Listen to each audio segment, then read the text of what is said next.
What is up, Z Fighters? It's Manga Adventures, and I got a new what if today, so sit tight because we are jumping right in.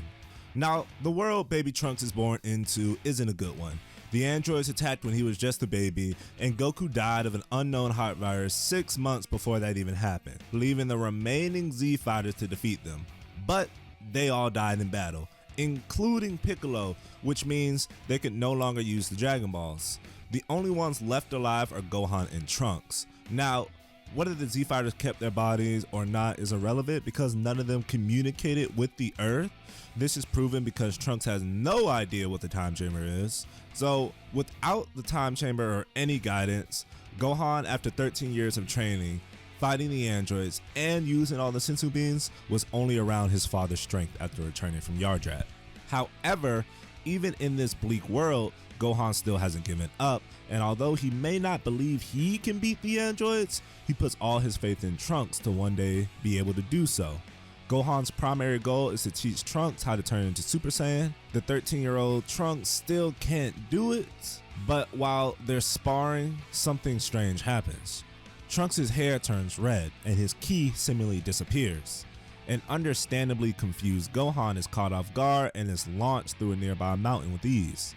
He struggles to stand from the rubble because that is the hardest he's ever been hit in his life.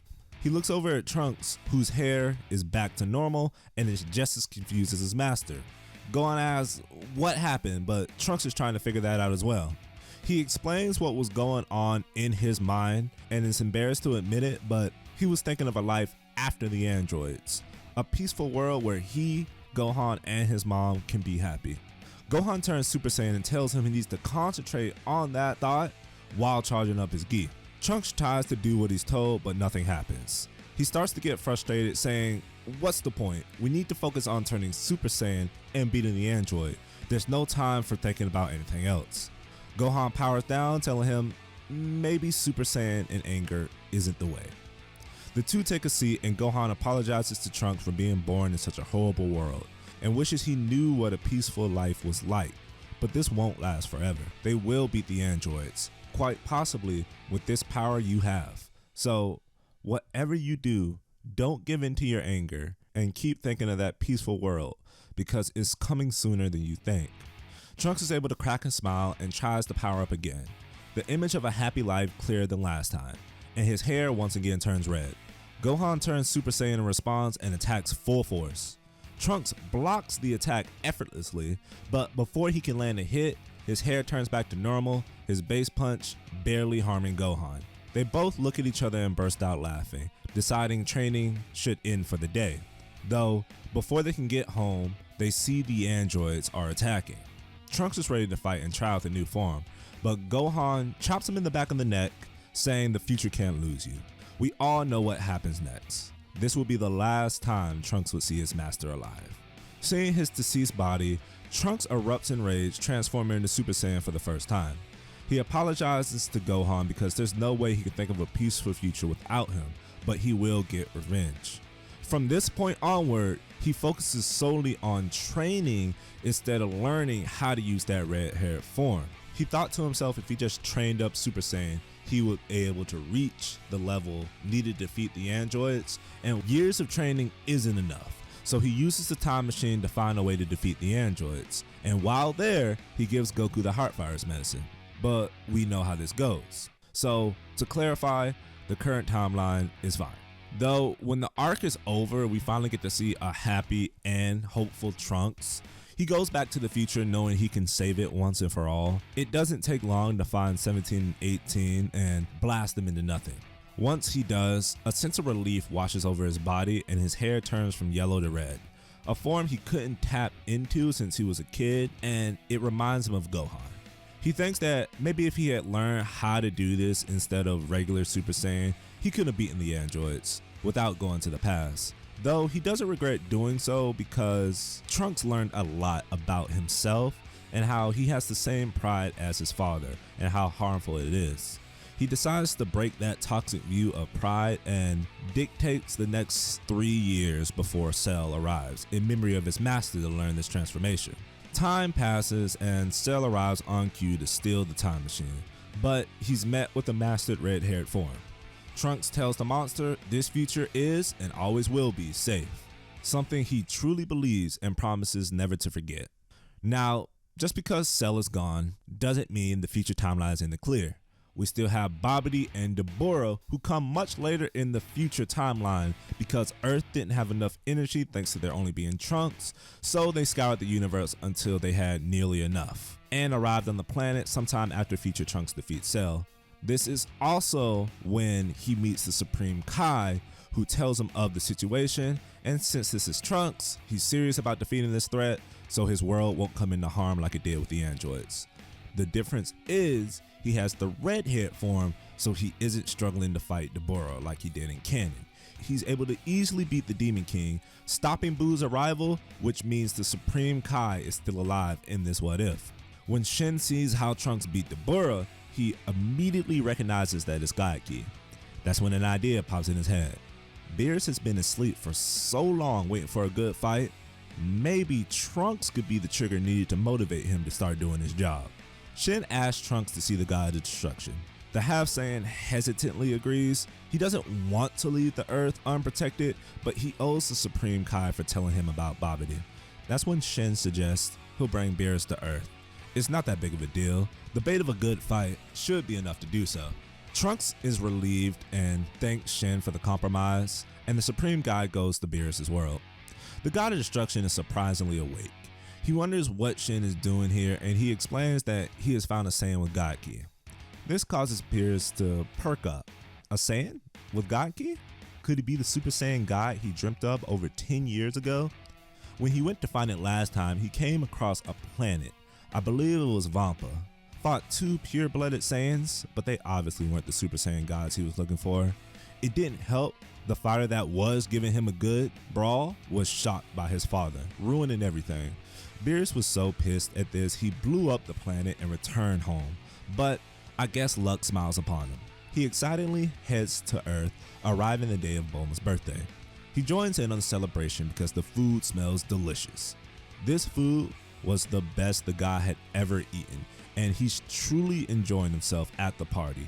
They get to celebrate it until the end because there are no interruptions, though when it's over, Trunks respectively gets down to business, asking why the god is here, and Beerus responds he's been looking for a worthy opponent, hoping you're it. Trunks doesn't know if he can match up against a god, but he'll try if it'll satisfy the deity. The battle goes very similar to Goku vs. Beerus, with Trunks putting up a good fight but still being nowhere near what Beerus was expecting. However, he's satisfied enough thanks to the food that he won't destroy the Earth like he was thinking, which shocks Trunks because he didn't know the planet was at risk. But this is where we'll stop the future timeline for now. Let's switch over to the main timeline. Now, remember, Trunks is born with God Ki, so the current version has it as well. I want to note the transformation wouldn't change his personality, so events would happen the same during peacetime, though nobody would know he could use the redhead form until he was training with Vegeta one day. He was struggling to move in the gravity room like canon until he used the form, shocking his dad, who had never seen that hair color before, thinking it's some Super Saiyan mutation for half-breeds.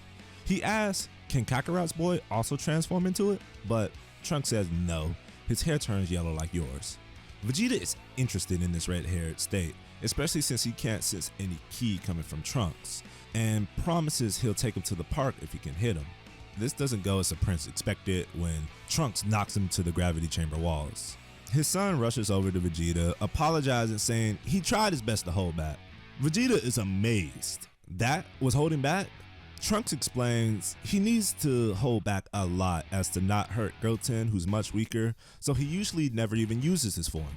Vegeta's amazement turns into eagerness to train with this new form, to maybe learn it himself. This could be the edge that finally puts him on the top, though since they found out so late and since he used his times in the chamber back in the Cell arc, which the rule wasn't changed until Super, or at least wasn't mentioned it was changed until Super, so there wouldn't be any major increases in power. And if you're wondering why Trunks can turn Super Saiyan God so easily, the answer should be obvious, because he's in a much more peaceful environment than his future counterpart, so the form would come more naturally. After this point, everything happens per usual. Goku comes back, Trunks wins the junior tournament, and the other Z fighters go to face Buu, leaving the kids behind so they enter his Mighty Mass, but get outed by 18 being forced to leave. The two boys learn about Buu from Videl and rush over to help, but when they arrive, Vegeta wouldn't allow it. He hugs Trunks, saying he never did so before, to make him a stronger man. A flustered Trunks doesn't notice Vegeta knocking him out, and as you know, if you don't see it coming, it'll hurt a lot more. Next, he knocks out Goten, and Piccolo takes the two away so Vegeta can blow himself up. Though, this doesn't kill Buu and was for nothing. The two boys wake up at the lookout being greeted by Goku, who tells them to get the Dragon Radar, and he'll stall with Super Saiyan 3. After this is done, it's time to learn the fusion. Things don't change much, except since Goku can't sense Trunks' ki, he tells them they're better off just fusing in base.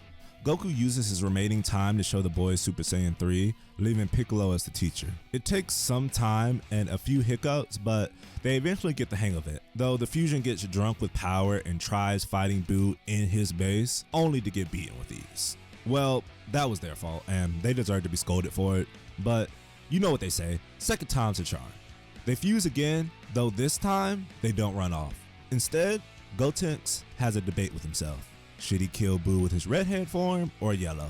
Piccolo once again scolds the boys, saying they aren't going to fight Buu. But Gotenks admits he only lost because he didn't transform, and now he has to choose which color will look better in front of the cameras when he finally defeats Buu.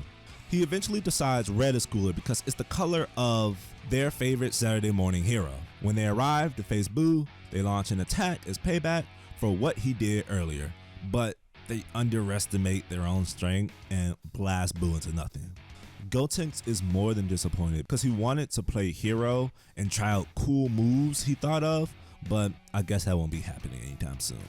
Thus, ending the Buu arc. Everyone wishes all the good people who died today to be brought back to life with the Namekian Dragon Balls, since they already used the Earth Dragon Balls to wish back the people Vegeta killed earlier that day. Because Vegeta had redeemed himself after killing those people in the audience, blowing himself up for Buu, he was also wished back, proving that he is a good person, or at least is attempting to conform.